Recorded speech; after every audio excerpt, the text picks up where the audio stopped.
وأما بعد فقد قال الله تعالى في كتابه المجيد والفرقان الحميد قوله الحق وهو أصدق الصادقين.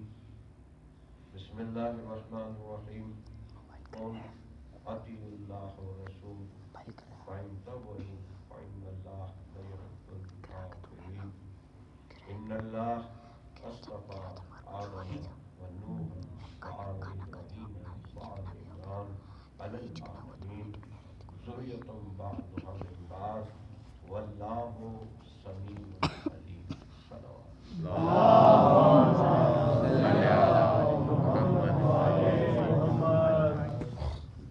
عزیزان محترم، برادران گرامی، عزاداران مظلوم، مسلسل مسائل و فضائل آپ سن رہے ہیں اور ایک ہی مسائل کو اللہ کی دعانا رکھتے ہیں.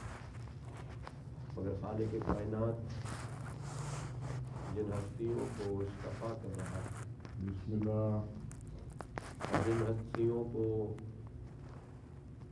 کبھی عالین کہتا ہے، کبھی صادقین کہتا ہے، کبھی راسخون فی العلم کہتا ہے، کبھی امام مبین کہتا ہے، کبھی ولی کہتا ہے، کبھی میری اور آپ کی نجات کی کشتی قرار دیتا ہے، کبھی حبل اللہ کہتا ہے، کبھی عروۃ الوثقیٰ کہتا ہے، کبھی صاحب صراط مستقیم کہتا ہے، کبھی نور کہتا ہے، کبھی وسیلہ کہتا ہے. یعنی قرآن ان کے اسماء کو بدل بدل کر تعارف کراتا ہے، اور اس تعارف کرانے میں وہ خالق کائنات جو بے نیاز ہے منوا سکتا ہے، علی کل شیء قدیر ہے، قدرت کو استعمال نہیں کر رہا. منوانا چاہے تو جبرن منوا سکتا ہے، تو اس نے جبرن کیوں نہیں منوایا؟ اس نے اتنے فضائل پڑھ کر ان کا تعارف کرایا. کیوں کرایا؟ اس لیے کروایا کہ جو میری عبادت کرنا چاہتا ہے وہ صرف مجھے نہ مانے، میری بھی مانے. توحید اللہ کے ماننے کا نام نہیں ہے، توحید اللہ کی ماننے کا نام ہے. ورنہ توحید اور کفر کے فاصلے پتہ ہی نہیں چلتے. اس نے فرش پہ آدم کو بھیجنے سے پہلے بتا دیا تھا کہ میرا منکر میرے سامنے میرے سجدے کا انکار نہیں کر رہا، بلکہ میرے بنائے ہوئے خلیفہ کا انکار کر رہا ہے. اور میں پہلے دن بتا رہا ہوں کہ میری 1000 برس عبادت کر کے آیا ہے، ملائکہ کی صفوں میں چھپا ہوا ہے، نوری مخلوق میں چھپا ہوا ہے، عرش تک آیا ہے. مگر جب میں جدا کرنا چاہتا ہوں کفر اور ایمان کو تو معیار میرا کل بھی خلافت تھا اور آج بھی خلافت ہے. کل کوئی آدم کو نہ مانے تو خالق نے کہا وَكَانَ مِنَ الْكَافِرِينَ، وہ تھا ہی کافروں میں سے. اور ایسے ہی جو علی کو نہ مانے وہ آیا بینہ جسے اللہ نے میرے اور آپ کے درمیان بھیجی اور مجھے چاہا کہ میں مانوں، وہ ولایت علی ابن ابی طالب. اور صادقین کے حوالے سے ذکر ہو رہا ہے، ایام سیدہ ہے، سلام ہو شہزادی پر بسم اللہ، جسے خاص علی کے لیے پردے حجابوں میں چھپا کے رکھا. 1000 حجابات سے معراج رسول کرا کر علی کو نعمتن عطا کیا اور تعارف ولایت کرایا کہ جسے میں نعمت دے رہا ہوں یہی صاحب صراط مستقیم ہے.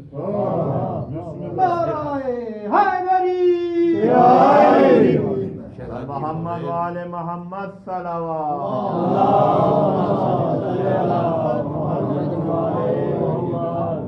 صاحبان حکمت کے لیے راز ہے استفائیت آل عمران و آل ابراہیم کا فرق سمجھنے کے لیے تدبر کریں، تعقل کریں کہ اللہ